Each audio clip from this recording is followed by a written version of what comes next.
All right. Hello, this is Jason Dahl. I'm a certified financial planner with AFS Financial Group, and I'm going to be leading today's webinar on education planning. We pack in a lot of information in this webinar, and we really try hard to keep it to a half hour. So I will be moving pretty quickly as we get going, but I would definitely want to mention a couple things up front real quick. Please don't hesitate to type in any questions. You should see at the bottom of your screen there is a little icon for either a chat or Q&A. Actually, either one of them works. You can click on either one and type in a question via the chat feature or the Q&A feature. So please feel free to do that at any time. Also, given the fact that we will be moving pretty quickly and kind of touching high level on a lot of subjects, feel free to also follow up after the fact. If there's things that you would love to dive into a little bit deeper or have additional questions, be happy to do that. Also, if you think that having our full workshop on education planning would be helpful for either at your work or with any other group of folks that you think may benefit, please reach out. Be happy to discuss scheduling to do that, because we do have I'll say, a full kind of hour to even longer sometimes versions of this presentation. All right, so this is being recorded. We will make the recording available afterwards. We'll also make the slides available afterwards, so we're happy to share those as well. All right, excellent. So let's get started. All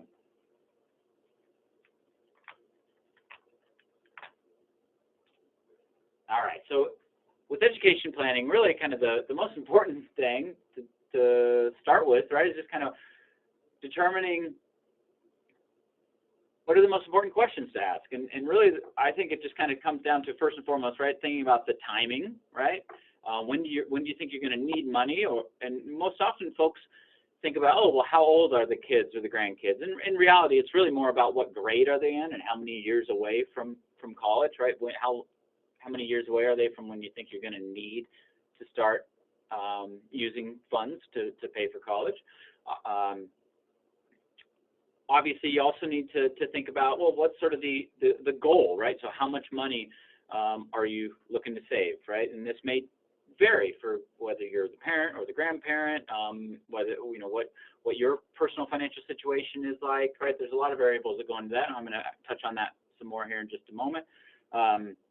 But the big one we just always like to point out right up front is we would hate for anyone to sort of jeopardize their own retirement in favor of paying for college. I realize everybody would love to be able to cover the full freight of college for their kids or their grandkids, but the reality is that isn't always the reality. And so it's important to kind of prioritize, right, in your own personal financial life. All right, so one of the ways to kind of go about thinking, well, what's my goal? How much do I want to have saved to help pay for college for my kids or grandkids? One of the first questions is, well, am I thinking I want to cover the cost for private or public school? If public, am I looking at in-state or out-of-state? So some folks sort of look at it from the perspective of, all right, I'm going to kind of pick the in-state school and what's the total cost of tuition there and sort of use that as kind of the benchmark or the target amount. Other folks who we work with just kind of say, you know what, I want to target a set dollar amount. I want to be able to afford, pick a number, $20,000 a year, $30,000 a year, $10,000 a year, right, whatever that goal may be. But then, of course, obviously, how many years you have ahead of you, you also need to take into account inflation, right? And as I'm sure all of us know, the cost of college, the inflation rate for the cost of college has been quite a bit higher than I'll say the average sort of CPI or just average rate of inflation. And in reality, like when we run projections, we generally sort of start out at kind of an annual average rate of inflation for college at 6%, which historically has been pretty right on mark, right? Some have been lower, some have been higher, but obviously that's a really important variable to keep in mind. And then I'll say, and I'm sure some of you are already sort of thinking this, or at least in your subconscious are, what we found is most people, they approach it from the perspective of what it was for them, right? So what did their parents do or their grandparents do? Did their grandparents or parents pay for everything, a portion, some, right? Was there a set dollar amount? Were they really steered towards public school, or were they told, you know, hey, go wherever's the best place you get in, right? That's most often what influences the kind of that next generation of parents to say, all right, I want to do what my parents did for me. That isn't necessarily always the best way, but it is almost always the way that folks sort of come into it thinking. All right, so the next hopefully fairly obvious question here is just thinking about, well, how much can I afford to pay for college, right? I mentioned earlier how important it is to not kind of jeopardize your own retirement in favor of saving and paying for college. Yeah, just to be blunt, I always kind of share the fact that folks can still get loans to help pay for college if they need to, but no one is going to make you or me an unsecured loan to help pay for our retirement, right?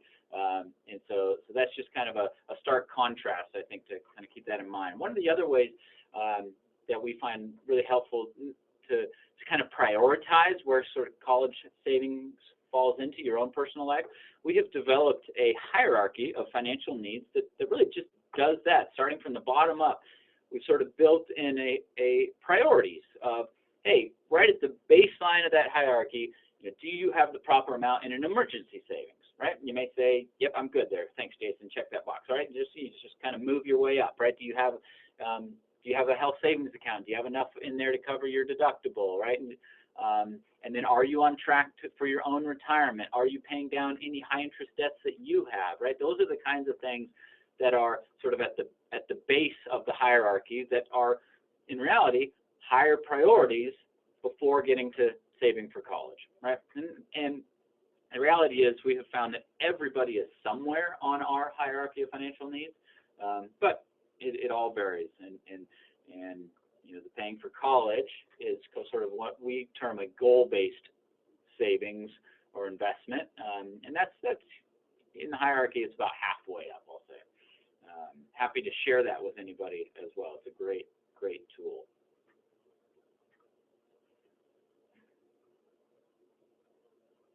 All right, so let's kind of dive into the most common tools or ways that people save for college. So there are really two types of 529 college savings plans, right? So now we're going to start using the term 529 plans a lot. That is by far the most commonly used savings vehicle for saving and paying for college. And the two types are there's the college savings plans and there are the prepaid tuition plans. So the college savings plans allow you to invest contributions to withdraw in the future for qualified education expenses, while prepaid tuition plans allow you to purchase college credits at today's prices to be used in the future. And most folks utilize the college savings plans or the tools where you can invest the money. We don't see nearly as much of the prepaid plans, but I will say kind of in this region, you know, the DMV here, we see the prepaid plans used a little bit more frequently in Virginia, and a couple reasons why. One, there are more, I'll say, more options and more good options for public colleges across the state of Virginia, and so it's a little bit more likely that, hey, if your child or grandchild, right, grew up in Virginia, graduated from Virginia high school, that you think, yeah, they're going to go to a Virginia public school, which financially is a great move. But if you feel pretty confident there, then the Virginia prepaid plan actually provides a really good value there. Now, having said that, I do want to clarify a couple kind of misconceptions around 529s, whether it be the savings plans or the prepaid plans. So pretty much every state offers their own state 529 college savings plans. And you know, each state's plan is a little different, and they're sponsored by, you know, a different investment company. You know, some are with American Funds, some are Vanguard, some are T. Rowe Price, right? But but they all sort of operate under the rules of the IRS for 529 plans.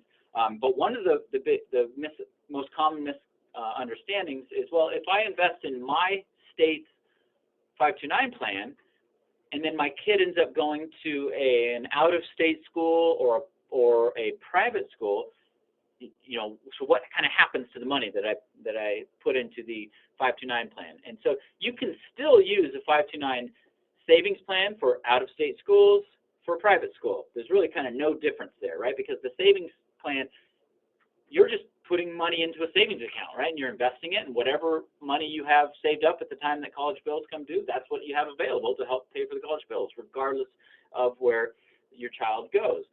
The prepaid plans are similar. You can use them for out-of-state schools and also for private schools, but there's a little bit more of a complicated sort of formula, and every state's prepaid plan is a little bit different. So I'm going to cut to the chase here because I know we got a lot of information to go through.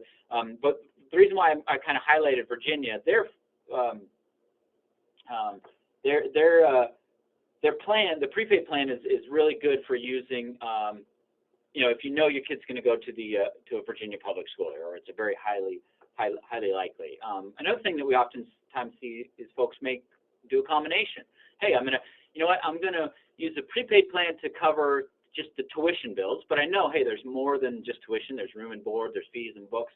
So folks may do the prepaid for the tuition bills and then also put money into a college savings plan. All right, so here, just putting on the screen the websites for each of the 3 local jurisdictions.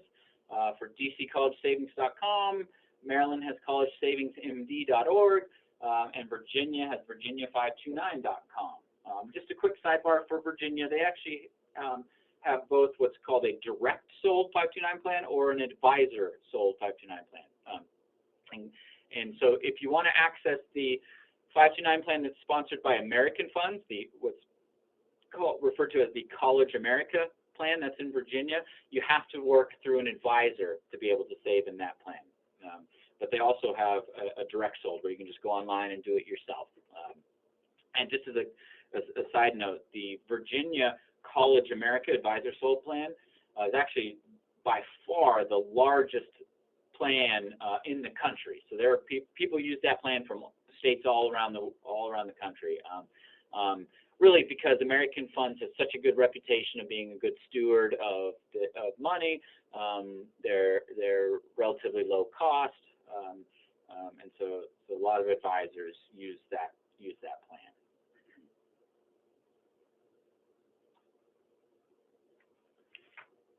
All right, so let's just talk about some of the other features in the 529 plans. And so again, here I'm kind of focused on the savings 529 plans. I already mentioned this, that you can use it for college expenses in any state. And actually, let me just kind of give you sort of a little bit of a formal definition here. So these accounts are not only just for your kind of typical four-year college and university. You can also use them for vocational schools, for community colleges, for graduate school, and really any institutions that participate in the U.S. Department of Education student financial aid programs. So there's a lot of flexibility there, right? And some folks, you know, as a way of sort of, whether it be just kind of figuring out what they want to do in life, or if they ultimately want to study, or as kind of a little bit of a cost savings. You know, some folks, we're seeing it more and more across the country where people may do community college for a year or two before transferring to a four-year school. So just know that the 529 plan works just the same there. We already talked about how you can use it for private school expenses. Another question we get is, well, what if my smarty pants kid or really athletic kid gets a scholarship of some sort, and maybe let's just use the extreme, they get a full ride to school. Hey, awesome, but you think, hey, I've been saving money in the 529 plan this whole time. Well, the IRS allows for the value of the scholarship you can take out of the 529 plan and avoid the penalty. So let's talk a little bit about sort of the taxes and penalties. So, and I'm going to dive into the sort of the tax benefits a little bit more here on the next couple slides, but just real quick, Almost all states provide some sort of state tax deduction or credit for contributing to their state's 529 plan. Once the money is in the 529 savings plan, any earnings grow tax deferred, right? Think of that as, you know, similar to like an IRA. And then when you pull the money out, so long as you're pulling the money out to pay for qualified higher education expenses, and I just mentioned, you know, there's quite a bit of flexibility there, then you don't pay any taxes or penalties when you take the money out, right, to pay those expenses. If you pulled the money out and you didn't use the money for qualified higher education expenses, sort of worst case, any of the earnings, so not the money you put in, but any of the earnings on the money you put in, that money is subject to tax plus a 10% penalty, okay? So back to kind of that scholarship example. The scholarship example would allow you to avoid the 10% penalty. You would still pay tax on any of the earnings, but you would avoid the penalty if somebody got a scholarship and you took that amount of money out. Another really important thing to remember is that you, as the parent or grandparent, if you open and fund a 529 college savings plan, you are the owner of that account. You just name a beneficiary, right? So my wife and I have opened 529 accounts for our son Leo and our daughter Elena, and we just have named them as the beneficiaries, but we are still the owners of those accounts. So let's just say, for whatever reason, you know, back to kind of the example of, hey, if Leo gets a full ride to go to school, or let's just say he never does go to college, you know, he has a tech startup, right? Hits it big, doesn't need to go to college. I, as the owner of the account, control the beneficiary designation. So I could name now Elena as the beneficiary on his 529 account, right? Or I could name, you know, a niece or a nephew, or I could name myself and say, hey, you know what, now I want to go back to college, right? So there's flexibility there as well. All right, so let's look at, kind of just real quick for the 3 jurisdictions here. I alluded to the state tax deductions. So I just want to clarify, there are no federal tax benefits for contributing to a 529 account. Okay, these are just at the state level, and every state's either deduction or credit varies. And actually, there are a handful of states that allow for you to contribute to any state's 529 plan. So actually, Pennsylvania is one of those states where Pennsylvania residents could save in the Virginia 529 plan, for example, and still get the state tax deduction. However, that is not the norm. Most states, to get the deduction, you need to contribute to your home state 529 plan. Okay, but any earnings are grow tax deferred both at the state and federal level. All right. So here, as you can kind of read on the screen, we sort of broke this down. But basically, you can get a $2,500 per year per account deduction on your Maryland state tax return, right? So that's pretty nice. So let's just look at what does Virginia offer. Theirs is actually a little bit more generous. You can contribute and get a $4,000 per year deduction on your Virginia state taxes. The carry forward sort of asterisk there. Each state technically allows for you to, let's just say, you put in more than $4,000 into the Virginia plan in 1 year, or you put more than $2,500 into the Maryland plan. You can actually carry forward into subsequent years those deductions. Whereas Maryland and DC, it's limited to a 10-year carry forward. Virginia, for whatever reason, has an unlimited carry forward. One of the other kind of interesting notes for Virginia, and this typically comes into play for grandparents.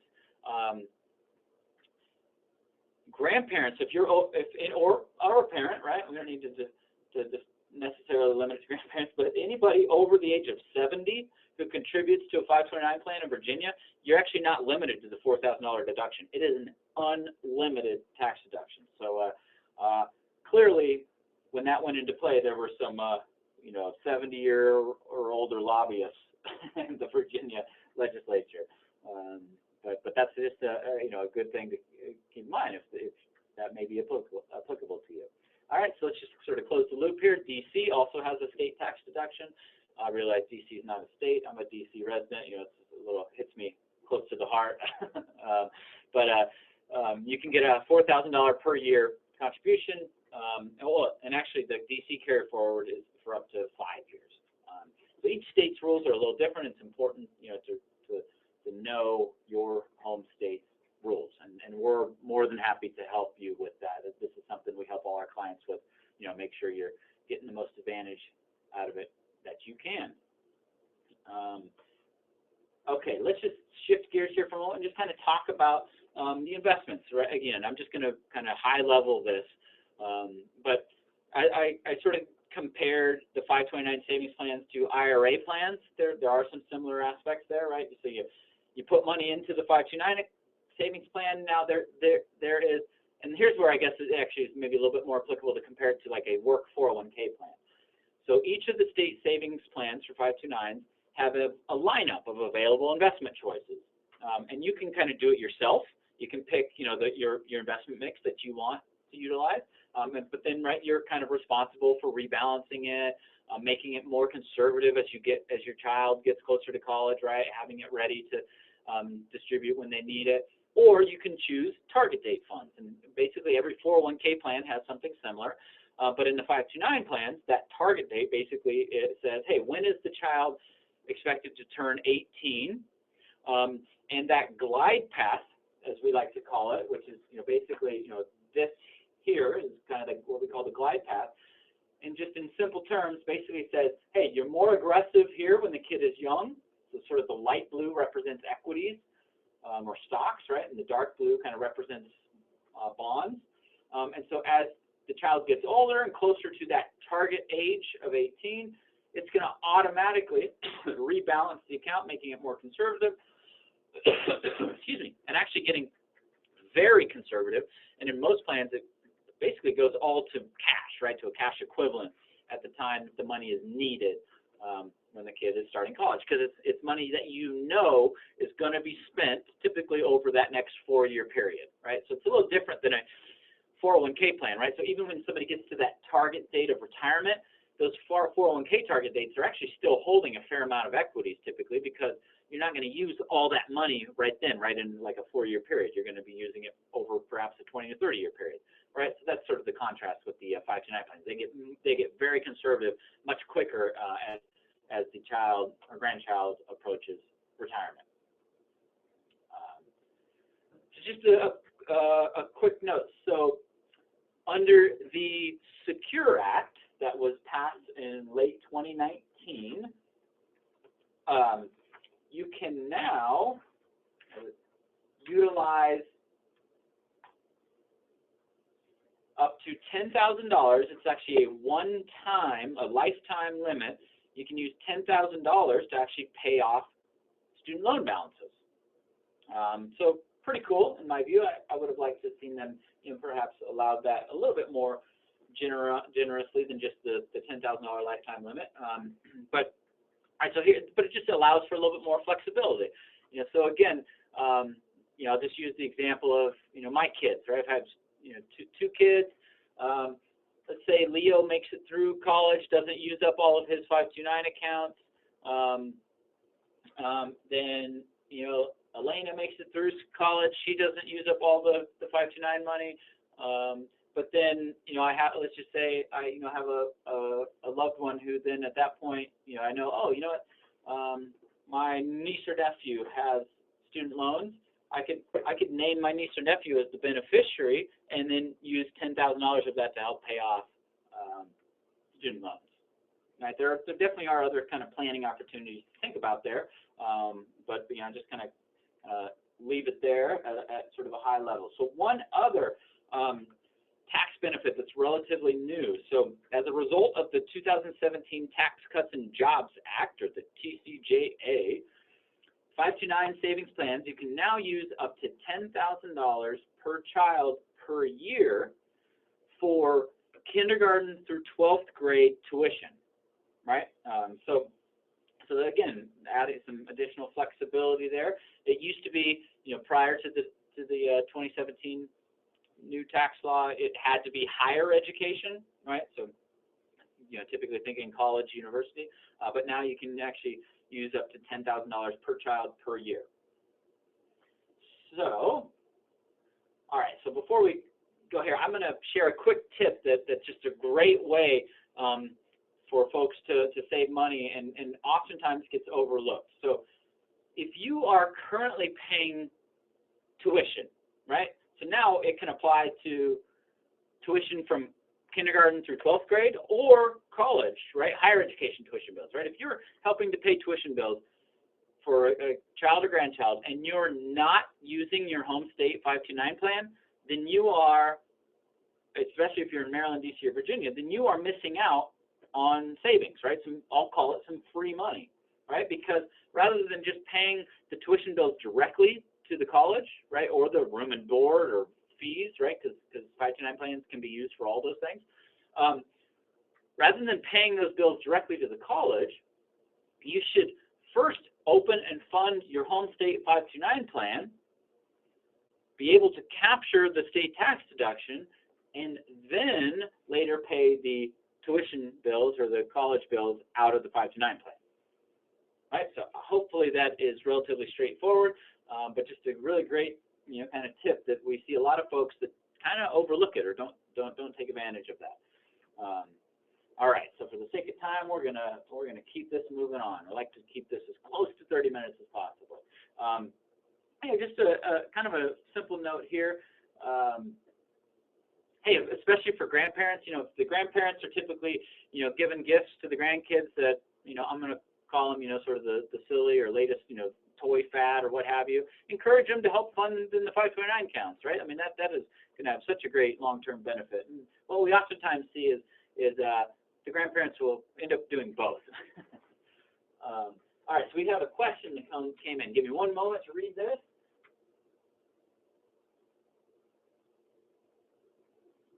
Awesome question. I love it. Yes, so I'm going to read this out loud. So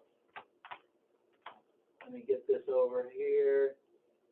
All right. So can you contribute to a 529 account now and turn around and pay off existing loans, right, that maybe you have, giving you the deduction on the paying down of the loans, right, that you're currently paying? And yeah, we've actually just recently been talking about that with some folks. Yeah, that is with the Secure Act allowing that lifetime $10,000. Yeah, absolutely. So it's that same sort of tip that I just shared, right? If you're making those payments and not utilizing the 529 plan, then yeah, right. So funnel it through, open your home state 529 plan, fund it, and up to $10,000 worth, and depending on your state, right, you'll be limited for the tax deduction, but it can be carried forward, right? So, if you're in Virginia, let's just say, right, you're limited to $4,000 the first year, and then $4,000 the next year, and then you'll get $2,000 in the third year, right? To be able to then get that full $10,000 that you're eligible for paying down student loans. So yeah, awesome question. Thank you. Okay, so I'm just going to go real quick here on a few other savings tools that sometimes folks think about. UTMA or UGMA accounts, or also known as custodial accounts. We still see those from time to time, but because they don't have the same tax benefits as the 529 plans, the 529 plans have pretty much kind of wiped those out. But we still see it on occasion where the situation may warrant to say, you know what, we're okay with not getting the 529 tax deduction, or maybe we're kind of fully funded at the 529 level, but we want to maintain some flexibility, so that we see folks funding the custodial accounts. Coverdell accounts pretty much are gone. They still exist. Nobody uses them anymore. I'm just not going to waste any more breath on them. Roth IRAs, yes, sometimes you'll kind of read articles about folks using Roth IRAs, and yeah, they oftentimes have a little bit more flexibility than like a traditional IRA or 401k, but I will caution you again, don't pull money out of your retirement accounts to pay for college if you're not already well on track, right? If you're not already 100% on track to pay for college. Let's just take a quick minute here to talk about the FAFSA, or Free Application for Federal Student Aid. If anybody has gone through and done that, they know just what a treat it is. What a pleasure it is to fill that out. I will say at least it's now all done online. I remember I used to have to do it all on paper, so I suppose it's a little better. And it's one of those, it truly is, the answer is, we get asked all the time, well, should I bother? Should I fill out the FAFSA? And it totally depends, right? Because it's going to look at, and it's going to calculate what's called your estimated family contribution. So it's basically, there's a formula that says, all right, how much money do you as a parent make? How much money does the kid make if they make any? How much money do you have saved? How much money does the kid have saved, right? There's kind of a formula. There's certain assets that don't go into the formula, like home equity or cash value in life insurance policies, or your 401k retirement assets, right? The federal government is smart enough to recognize that, hey, no, you should not be using your retirement account money to pay for college, right? So they don't include that in the calculation. And so in some instances where folks make, kind of make higher than sort of the national average of income, and they've been good savers, they're really not going to qualify for any benefits going through the FAFSA, right? And the FAFSA really basically determines, do you qualify for any grants, right? That's the best kind of money because that's free money, right? But the eligibility for that is really pretty limited. Do you qualify for work study, right? Which we do see that from time to time, which is kind of a nice way for to basically say, hey, my kid's going to be able to get a job on campus, and it's paid for through the work study program, and that sort of gets determined through FAFSA. And then the third piece, the more common piece, I'll say, is do you qualify for federal loans? And there are many different types of federal loans. I'm going to put up here on the screen in just a moment. We're going to dive into that further. But just one thing that I think a lot of folks overlook with the FAFSA is that provides the information not only to the federal government for the different federal loan and grant programs, but that information also goes to the school. That whether you've already identified the school you're going to, or if you've identified sort of your finalists, that money goes, or excuse me, that information goes to the school, and then their financial aid departments utilize that to help you. Hey, are there any private scholarships that they know of that through the school endowment or otherwise? And so oftentimes we still see it may be worth going through the effort to do that. And then especially if you have more than one child in school, in college at once, the eligibility it actually goes up quite a bit. So we see folks who maybe didn't think they would qualify for things maybe do qualify if they have more than one kid in college. The DC TAG program, the DC Tuition Assistance Grant, this is just for DC residents. Basically for kids who graduate from DC high schools, there is up to $10,000 per year of money to be used to go towards college, whether you go to school in DC, if you go to public school out of state, a private school, it's $10,000. My understanding is every year they never use up all that money. So if you're a DC resident, you've got a kid going to school, I would encourage you to go down. My understanding is you have to do it in person, so it's a little bit of a little bit of an effort. It can't be all done online, but hey, it's $10,000. All right.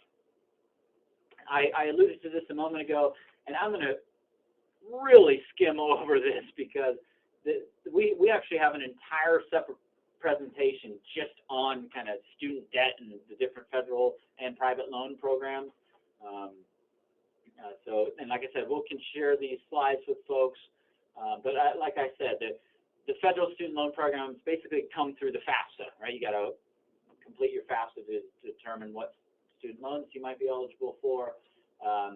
Here is kind of the list of the different types. I'm just going to mention that it's important to remember there are many different kinds, right? And it can get confusing. They're not all the same, but some are better than others, right? So if you qualify for a Perkins loan, that's the best kind of student loan to get. But they're relatively hard to get. They're means tested and they're relatively small.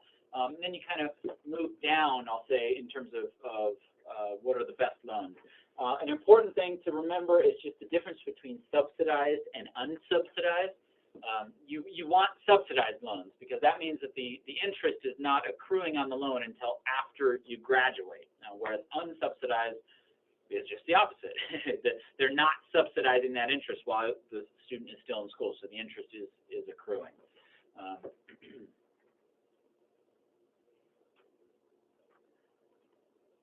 The federal loans, so now I'm sure a lot of people have seen the ads. There's a whole bunch of online companies that are really targeting the student loan world to help folks, refinance loans, and some of them are very good, but it's not as simple as, hey, can I just get a better interest rate with the private loan?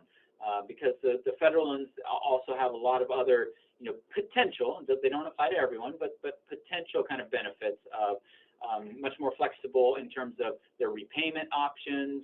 They have more generous deferment or forbearance options, and then depending on what line of work the borrower goes into, if they're a teacher or some different federal employment that you can get, there are some different loan forgiveness programs as well. I kind of commented on the private student loans. Just a quick note there. There's studentloanhero.com is a great site, as well as credible.com. A couple good sites to kind of help you learn more about what are the different private loan options out there, and as well as some of the private refinance options for existing loans. I just want to do a little bit of word of caution here. A lot of times we will see parents who co-sign on a loan, or we'll even see siblings co-sign, or I've read about where roommates have co-signed on loans for folks. Just remember, if you co-sign, you are fully legally responsible for that entire student loan, right? So if the original borrower, for whatever reason, is unable to pay it, right, it's going to come back on you just the same as the original borrower.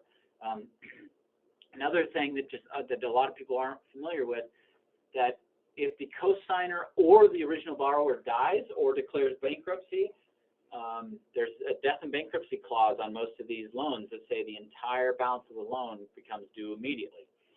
So just a tip, basically, if you are a cosigner on a loan, see if you can get out of it. There are some cosigner release options depending on the loan, so I would encourage you to look into that to say, hey, how do I get out of being a cosigner in this loan if it's possible? Hey, just one other quick tip. Tuition bills are, sort of the rack rate, I'll call it, right, or sort of the advertised tuition bills.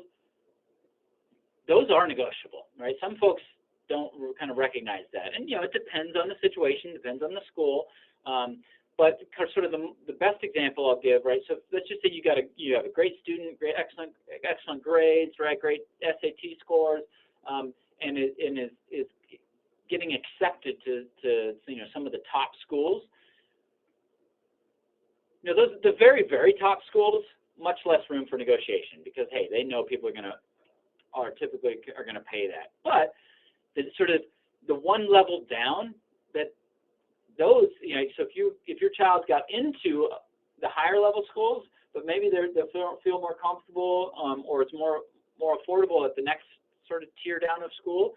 Those schools say, hey, great, they would love to improve their numbers, right? For somebody who has really great SAT scores or grades, and that's an example, where they'll definitely negotiate the tuition bills. But even not, right? There are cases where you just talk to them. I always encourage folks to make a friend in the financial aid department, and then also.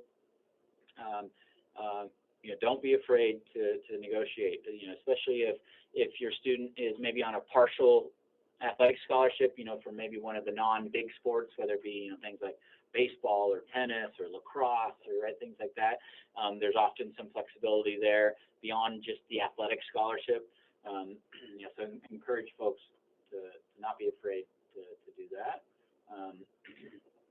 One other kind of quick note. So some folks utilize their cash value of life insurance policy to pay for college. I'm not really going to get into that in too much detail. Happy to help folks if they have questions along those lines.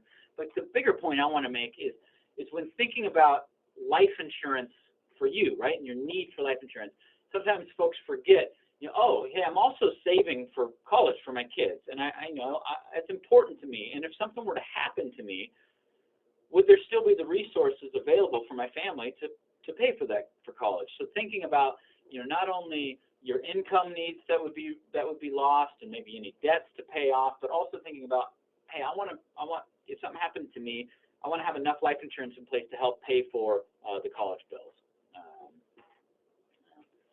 So I know I've run over on time a little bit. We packed a lot of information in here. Appreciate you sticking with me.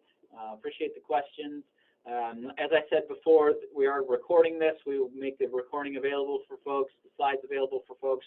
Please join our community. We have a lot of different workshops, webinars, in person. So afsfinancialgroup.com/workshops. Here's our team. Feel free to reach out to us with any additional questions or comments. Yeah, so I appreciate it. Thanks, everybody. Have a great rest of the day.